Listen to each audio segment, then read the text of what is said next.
বিজয়পুর নামে এক ছোট্ট গ্রামে থাকত রতন নামে এক গরিব কাটুরিয়া। বউ লতা ও একমাত্র ছেলে রাজুকে নিয়েছিল তার সংসার। সে এত গরিব ছিল যে বউ ছেলের মুখে দুবেলা দুমুঠো ভাত তুলে দিতে তাকে অনেক পরিশ্রম করতে হতো। এত গরিব হওয়া সত্ত্বেও তার সততা আর পরিশ্রমের কথা সবাই জানত। বুঝলে গিন্নি, আজ একটু ভালো কাঠ পেলে বাজারে বেশি দাম পাবো। তোমাদের জন্য দুধ মিষ্টি কিনে আনবো।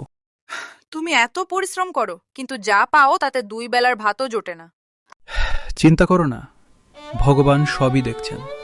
তিনি একটা ব্যবস্থা নিশ্চয়ই করবেন। রতন কুড়ুল নিয়ে জঙ্গলের দিকে রওনা দেয়।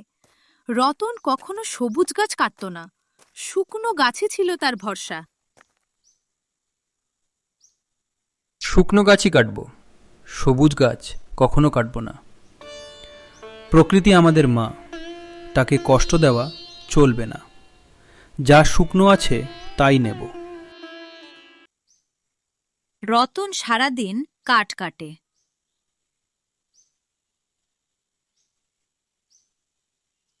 রতন কাঠের গোছা বেঁধে বাজারের পথ ধরে। এই বোঝাই তো আমার ভরসা। চলো, বাজার অনেক দূর। রতন বাজারে কাঠ নামিয়ে হেঁকে বিক্রি করতে থাকে। তাজা কাঠ নিয়ে যান, শুকনো কাঠ নিয়ে যান। তাজা কাঠ নিয়ে যান, শুকনো কাঠ নিয়ে যান।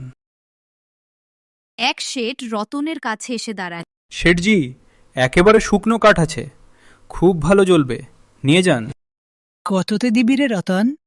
আজকাল তো কাঠের দাম মাটিতে নেমে গেছে।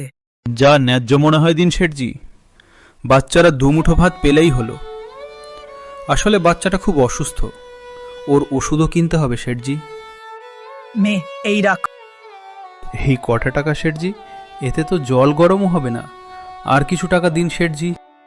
এর বেশি হবে না। রতন এই কটা টাকা নিয়ে হতাশ হয়ে বাড়ির পথ ধরে। পথে দোকান থেকে সামান্য কিছু চাল ডাল নিয়ে বাড়ি ফেরে।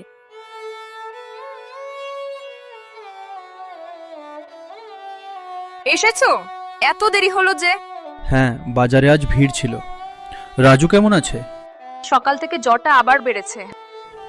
এ কি, জ্বরে তো গা পুড়ে যাচ্ছে। এখন কি হবে সীতা? ডাক্তার দেখানো আর ওষুধের খরচ, জমিদারের ঋণটাও যে শোধ হয়নি। চিন্তা করো না, আমি বরং পাড়ার মাসিদের কাছ থেকে হলুদ আর নিম পাতা নিয়ে আসি, হয়তো একটু আরাম পাবে। না লতা, ঘরোয়া টোটকায় হবে না। ভালো চিকিৎসা চাই, ভালো ডাক্তার দেখাতে হবে। কিন্তু এ সময়ে এতগুলো টাকা পাই কোথায়? রতন কথা বলছে সে সময় হঠাৎ দরজায় ঘা দেওয়ার আওয়াজ হলো। রতন ও লতা বাইরে এসে দেখে জমিদারের নায়েব এসেছেন। শোনো রতন, জমিদারবাবু বলেছেন পরশু সন্ধ্যের মধ্যে টাকা না দিলে জমিদার তোমার বাড়ি নিলামে তুলবেন। আর কিছুদিন সময় দিন দাদা, ছেলে খুব অসুস্থ। আর সময় দেওয়া যাবে না রতন, তাড়াতাড়ি টাকা জোগাড় করো, না হলে এই বাড়ি তোমাকে ছাড়তে হবে।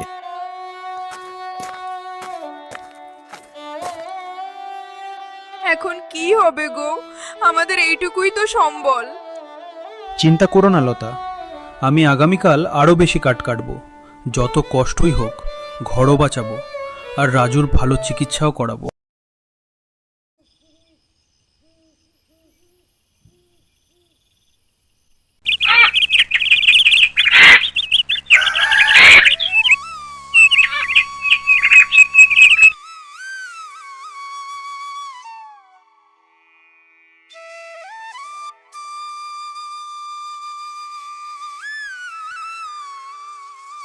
পরের দিন রতন আরও দ্বিগুণ শক্তিতে কাঠ কাটতে শুরু করে।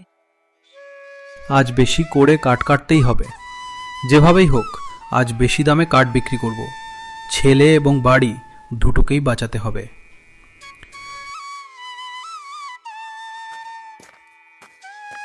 কথায় আছে না, মানুষ যা ভাবে ঘটে তার উল্টোটাই। আজ রতনের সঙ্গেও তাই হলো। রতন বাজারে গিয়ে দেখে তার সামনেই এক যুবক কাঠ নিয়ে বসেছে এবং কাঠ অর্ধেক দামে হেঁকে হেঁকে বিক্রি করছে। তাজা কাঠ অর্ধেক দাম নিয়ে যান, অর্ধেক দাম নিয়ে যান, না নিলে পরে পস্তাবে। এখনই নিয়ে যান। সবাই ওই যুবকের দোকানে ভিড় করে কেনে। রতনের কাঠ পড়েই থাকে। রতনের বিক্রি খুব কম হয়। হায় রে, আমার কত ক্ষতি হয়ে যাচ্ছে। আজ বেশি টাকা না পেলে কি করে আমি ছেলে আর বাড়িকে বাঁচাবো? ছেলেটাকে একবার বারণ করি দেখি কথা শোনে কিনা। ভাই শোনো, এদিকে একটু দরকার আছে।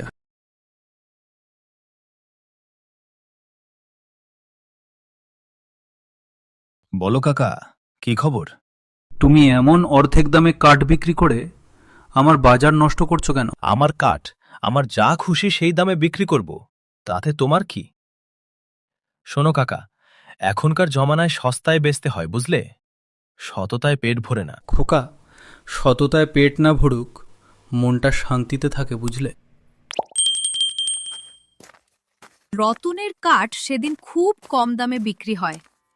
রতন প্রচণ্ড হতাশ হয়ে বাড়ি ফেরে। এ কি হলো? এই টাকায় তো ভালো ওষুধও হবে না।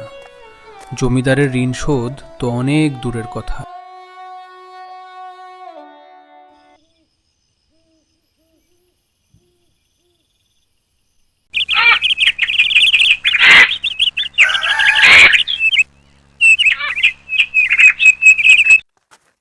আজ রতনের বড্ড মন খারাপ। কি করে সে এতগুলো টাকা আজকের মধ্যে জোগাড় করবে?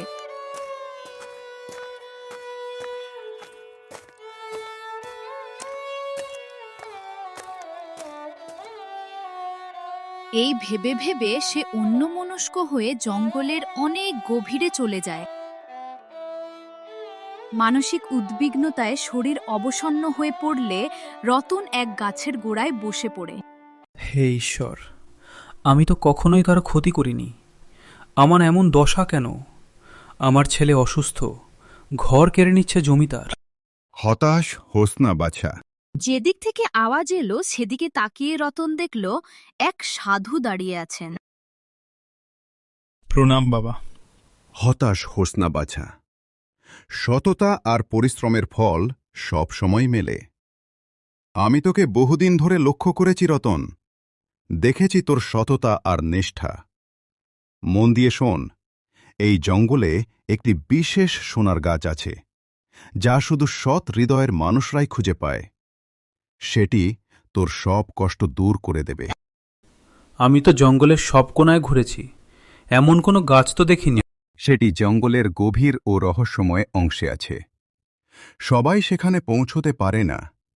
পথে কাঁটা আর বুনো জন্তু, হিংস্র জানোয়ার রয়েছে। কিন্তু তোর মন যদি পরিষ্কার থাকে, তবে তুই ঠিকই তা খুঁজে পাবি। উত্তর দিক ধরে সোজা হাঁটতে থাক। এ জঙ্গলের মাঝ বরাবর আছে সেই গাছ।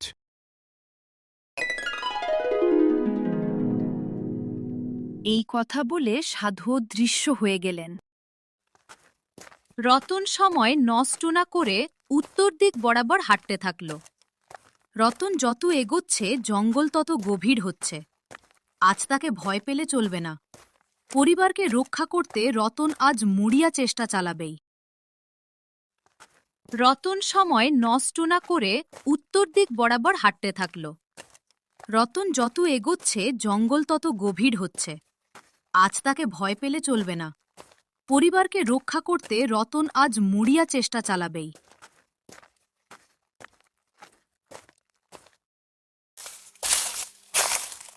হঠাৎ একটা আওয়াজে রতন চমকে গিয়ে দাঁড়িয়ে পড়ে। একটা হরিণের বাচ্চা রতনের সামনে এসে দাঁড়ায়। রতনের দিকে কিছুক্ষণ তাকিয়ে থেকে আবার ছুটে পালায়। হঠাৎ হরিণের বাচ্চাকে ধাওয়া করে রতনের সামনে এসে দাঁড়ায় এক প্রকাণ্ড সিংহ। রতনের দিকে কিছুক্ষণ তাকিয়ে সিংহ চলে যায়, আক্রমণ না করেই। রতন এগোতে থাকে।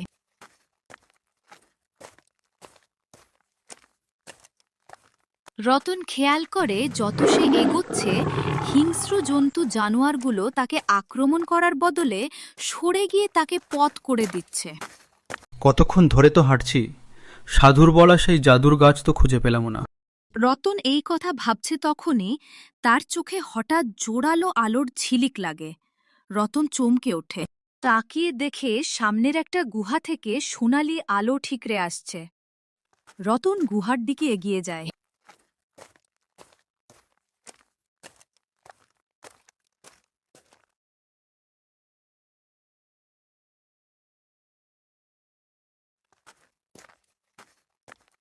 রতন যত এগোতে থাকে ততই অভিভূত হতে থাকে। রতন আশ্চর্য হয়ে তাকিয়ে থাকে। এই বুঝি সেই গাছ? সাধু বাবা সত্যি কথাই বলেছিলেন। বাহাহা, এই গাছ তো সত্যিই খুব সুন্দর। রতন সোনার গাছকে মা সম্মান দিয়ে প্রার্থনা করতে থাকে। মা, গরিব কাঠুরিয়া আমি। বাড়িতে আমার খুব বিপদ। আমার একমাত্র ছেলে খুব অসুস্থ, কিন্তু আমার কাছে টাকা নেই যে তার ভালো চিকিৎসা করাবো। এদিকে ঋণ শোধ না করতে পারলে জমিদার আমার বাড়িটা দখল করে নেবে। মা, আমাকে সাহায্য করুন, আমাকে রক্ষা করুন। রতন প্রার্থনা শেষ করে গাছের একটা ডাল ছুঁতেই সেটা রতনের হাতে চলে আসে। রতন ডালটা নিয়ে বাজারে সোনার দোকানের উদ্দেশ্যে রওনা দেয়। আরে, এ কাঠ তুমি কোথায় পেলে? এটা তো খাঁটি সোনার। শেঠজি, আপনি কি এটা কিনবেন? আলবাত কিনবো। বলো, কত টাকা দিতে হবে? যা চাও তাই দেব। রতন সোনার ডালটা বিক্রি করে অনেক টাকা পায়। ভালো ডাক্তার ডেকে রাজুকে দেখায়। ডাক্তার ভালো ওষুধ দেয়। রতন বাজার থেকে ওষুধ কিনে আনে। লতা, রাজু ভালো হয়ে যাবে। এই দেখো কত ওষুধ এনেছি। তুমি এত টাকা কোথায় পেলে গো? আমাকে জঙ্গলের অলৌকিক সোনার গাছ দিয়েছে। এটা সততার পুরস্কার। লতা, বাড়িটাও তো বাঁচাতে হবে, জমিদারের ঋণটাও শোধ করে দাও। হ্যাঁ, জমিদারের নায়েবকে খবর পাঠিয়েছি, সে এলো বলে। ওই যে নায়েব এসে গেছে মনে হচ্ছে। এই নিন নায়েব মশাই, জমিদারের সমস্ত ঋণ সুদসহ শোধ করে দিলাম।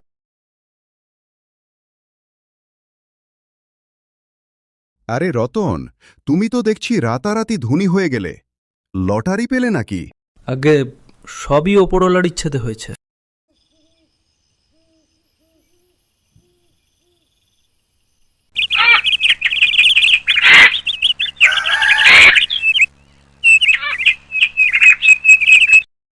রতনের যখনই টাকার দরকার হয়, রতন সেই সোনার গাছের কাছে গিয়ে প্রার্থনা করে, আর একটা কোড়ে ডাল নিচে পড়ে। একদিন সেই অর্ধেক দামে কাঠ বিক্রি করা যুবক সুমন রতনের পিছু নেয়, রতনের ধনী হওয়ার রহস্য জানার জন্য। ও আচ্ছা, এই হলো রতনের ধনী হওয়ার রহস্য। এই সোনার গাছ। রতন ডালটা নিয়ে এদিকেই আসছে, আমাকে লুকিয়ে পড়তে হবে।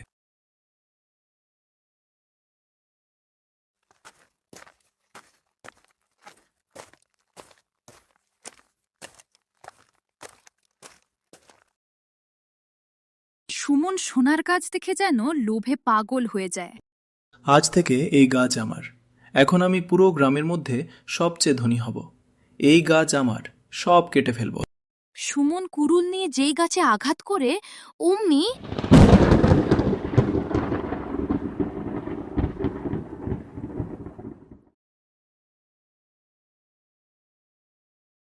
সুমন পালিয়ে যায়।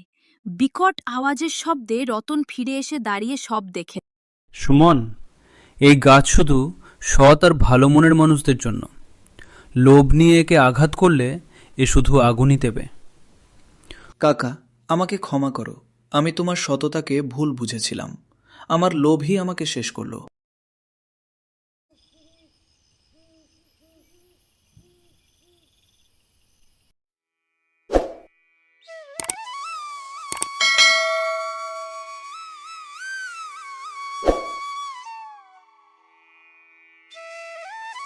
বাবা দেখো, আমার জ্বর ভালো হয়ে গেছে। আমি একদম সুস্থ হয়ে গেছি। তুমি ভালো আছো, এটাই আমার সব থেকে বড় সম্পদ। সোনা, বাবা রতন। এসো কাকা। সোনা, যাও তুমি একটু ভিতরে গিয়ে খেলা করো। তুমি আমার ঋণের টাকা শোধ করে দিয়ে আমার পরিবারের জীবন বাঁচিয়েছ। ভগবান তোমাকে খুব আশীর্বাদ করুক। রতন এখন গ্রামের সবথেকে ধনী ব্যক্তি। সে গ্রামের মানুষকে সাহায্য করে খোলা মনে। গ্রামের মানুষ এখন তাকে খুব মান্য করে। আরে সুমন, বাইরে কেন, ভিতরে এসো। তুমি আমার চোখ খুলে দিয়েছ। আমি এখন থেকে আবার সততার সঙ্গে কাজ করব। ভুল সবারই হয় সুমন, কোনো ব্যাপার না, সৎ থেকো, এটাই আসল। আর এই নাও, কিছু টাকা নিয়ে যাও, প্রয়োজন হলে আবার এসো, আবার দেব। সেই দিন থেকে রতন শুধু নিজের জন্য বাঁচত না, তার সততা এবং সেই অলৌকিক গাছটি কেবল তাকেই ফল দিত যে পরিশ্রম এবং নিষ্ঠার মূল্য বোঝে। এই গল্প আমাদের চেতনা দেয় যে লোভ মানুষকে ধ্বংস করে, আর সততা এবং পরিশ্রমের পুরস্কার অবশ্যই পাওয়া যায়।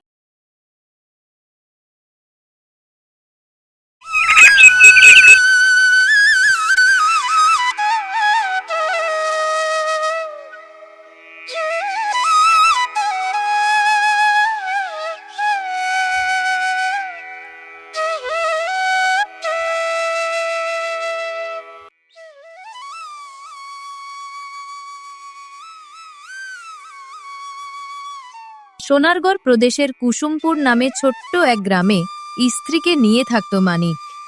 বনে জঙ্গলে বাঁশ কেটে বাজারে বিক্রি করে যেটুকু সামান্য টাকা পায়, তাতে কোনো রকমে আধপেটা খেয়ে তার দিন কাটে।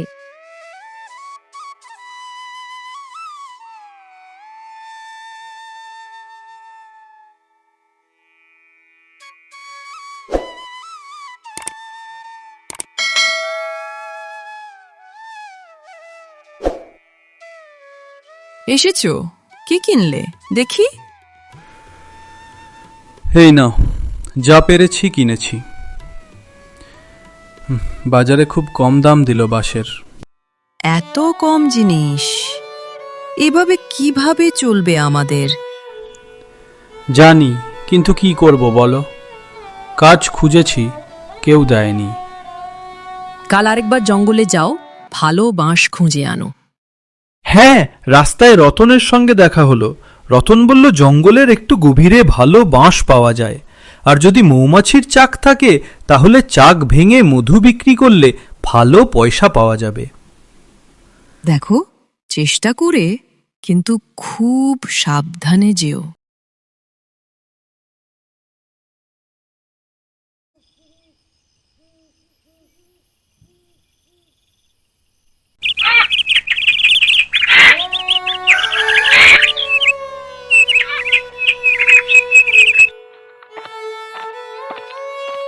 পরদিন মানিক কুড়ুল নিয়ে জঙ্গলে ঢোকে, কিন্তু এখানেও ভালো বাঁশ খুঁজে পায় না। আবার গভীর জঙ্গলে খুঁজতে যেতে ভয় পায়। এখানে তো ভালো বাঁশ নেই, আরও ভেতরে যেতে হবে। কিন্তু জঙ্গলের ভেতরে তো জন্তু জানোয়ার আছে।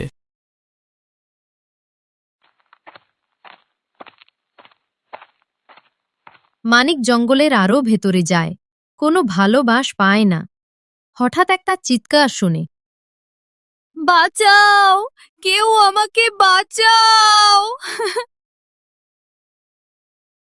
যেদিক থেকে কণ্ঠের আওয়াজ আসছে মানিক সেদিকে এগিয়ে যায়। দেখে জালে একটি রঙিন পাখি ফেঁসে আছে। এ তুমি কে, পাখি? কিন্তু তুমি কথা বলতে পারো কিভাবে? হ্যাঁ, আমি পাখি, দয়া করে আগে আমাকে বাঁচাও।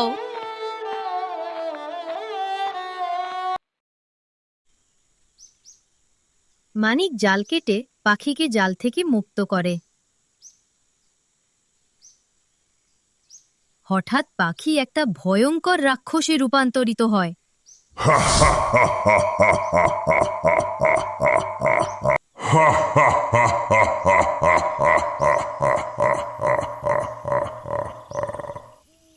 আমি এই জঙ্গলের রাজা, তুই আমাকে ছাড়িয়েছিস, তাই আজ তোকে ছেড়ে দিচ্ছি, কিন্তু কাল এলে তোর রেহাই নেই।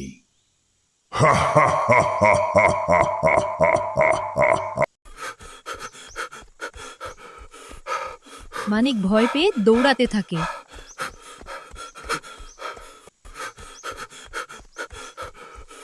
কিছুক্ষণ দৌড়ানোর পরে জঙ্গলের পথে এক সাধু বাবার সাথে মানিকের দেখা হয়। কি হয়েছে বাছা, এমন চুকছিস কেন? বাবা বাঁচান আমাকে। কি হয়েছে আমাকে বলো। বাবা, আমি একটা পাখি ছাড়িয়েছি। সে আসলে একটা রাক্ষস, আমাকেই খেতে চায়। কি, তুই তাকে ছাড়িয়েছিস? আমি তাকে পাখিতে বন্দি করেছিলাম, সে জঙ্গলে উৎপাত করত। আমি ভুল করে ফেলেছি বাবা। এখন কি করব বলে দিন বাবা। চিন্তা করিস না, এই জাদুকরি ভস্ম নে, এটা তার ওপর ছড়িয়ে দিলে সে আবার পাখি কি হয়ে যাবে। আর যদি এই ভস্ম তাকে কোনোভাবে খাওয়াতে পারিস, তবে সেদিনের জন্য সে তোর বশে আসবে, তোর কথা শুনবে। মানিক সাধুর দেওয়া ভস্ম নিয়ে বাড়ি ফেরে। পরদিন মানিক আবার জঙ্গলের ওই জায়গায় যায়।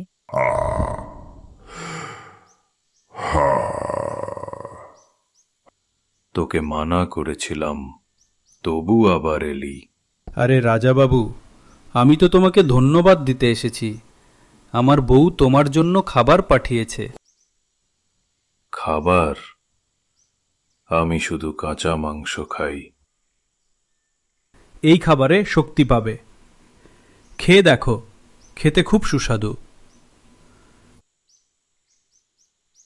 রাক্ষস মানিকের দেওয়া খাবার খায়, যাতে ভস্ম মেশানো ছিল। সে মানিকের বশ মেনে যায়। চলো, কয়েকটা বাঁশ কেটে আমার বাড়ি নিয়ে যাও। রাক্ষস অনেক বাঁশ কাটে, তারপর সেগুলো মানিকের বাড়ি নিয়ে যায়।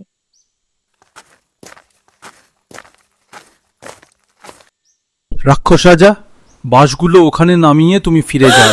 ও বাবা গো, এ কাকে ধরে এনেছো? এ তো রাক্ষস। ভয় পেও না, এ আমার কথা শোনে। আজ তো খুব ভালো এবং অনেক বাঁশ এনেছো মানিক। আজ তুমি অনেক ভালো দাম পাবে। মানিক আজকে বাঁশ বিক্রি করে অনেক টাকা পায়। তা দিয়ে অনেক জিনিসপত্র কিনে বাড়ি ফেরে।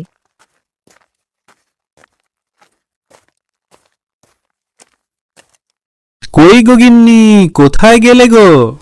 দেখো তোমার জন্য কি নিয়ে এসেছি। কি হয়েছে বলি, এত চেঁচাচ্ছ কেন? মা গো, এত বাজার! আরও যদি লাগে বলো, কাল আনবো। এত টাকা কোথায় পেলে গো? আজ রাক্ষস অনেক বাঁশ কেটে দিয়েছে, এবার আমরা আরামে থাকব। কিন্তু এই রাক্ষস কি সবসময় কথা শুনবে? না, ভস্য যতদিন খাওয়াবো ততদিন কথা শুনবে। ভস্য শেষ হয়ে গেলে সে আমাদের মারবে। আমাদের একটা উপায় বের করতে হবে। আমার একটা পরিকল্পনা আছে। যতদিন ভস্য আছে ততদিন খাইয়ে যাও, ততদিনে আমরা অনেক পয়সা করে ফেলব। পরদিন মানিক আবার জঙ্গলে যায়। যথারীতি রাক্ষস তাকে দেখে রেগে যায়। আবার এলি? এই জঙ্গল আমার, তুই বাঁশ নিয়ে যাবি না? আরে রাগ করছো কেন? আমার বউ তো তোমার জন্য প্রতিদিন খাবার পাঠায়, আজও পাঠিয়েছে, খাও। আবার খাবার? এ খেলে আমার কি হয় জানি না। কিচ্ছু হয় না, এটা খেলে তোমার শক্তি বাড়ে, খাও। আজও রাক্ষস মানিকের দেওয়া খাবার খায়, আর যথারীতি মানিকের বশে চলে আসে। আজ আরও বেশি বাঁশ কেটে নিয়ে চলো আমার জন্য। এইভাবেই দিনের পর দিন চলতে থাকে। মানিক প্রতিদিন রাক্ষসকে দিয়ে অনেক বেশি বেশি বাঁশ কাটিয়ে চড়া দামে বিক্রি করে কিছুদিনের মধ্যেই অনেক ধনী হয়ে যায়। কি গো মানিকদা, তুমি রাক্ষসটাকে কিভাবে বশ বানালে বলো তো? হ্যাঁ মানিক, সত্যি কি করে তুমি রাক্ষসটাকে তোমার কথা শোনাতে বাধ্য করো? এটা আমার কৌশল, তার দুর্বলতা আমি জানি।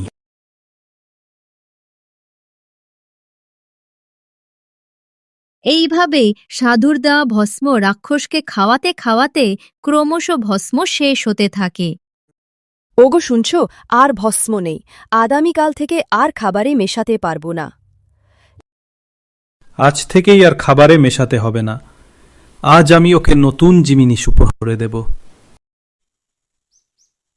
মানিক জঙ্গলে যায়। রাক্ষস তাকে দেখে প্রচণ্ড রেগে যায়।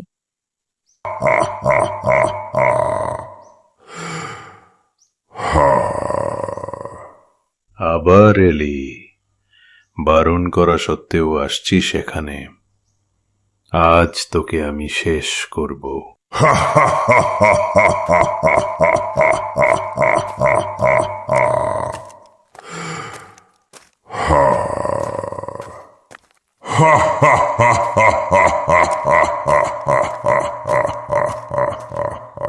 আরে রাগ করছো কেন?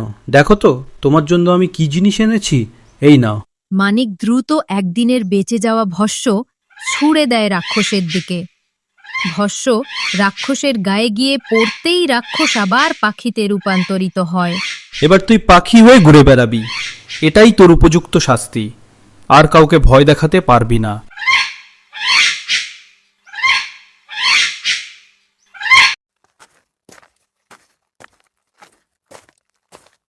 কি গো, কাজ ভালোভাবে মিটেছে তো? হ্যাঁ গো, আবার রাক্ষসটাকে পাখি বানিয়ে দিয়ে এলাম। এখন আর আমাদের কোনো ভয় নেই, বলো? আমরা এখন থেকে সুখে শান্তিতে থাকব, বলো?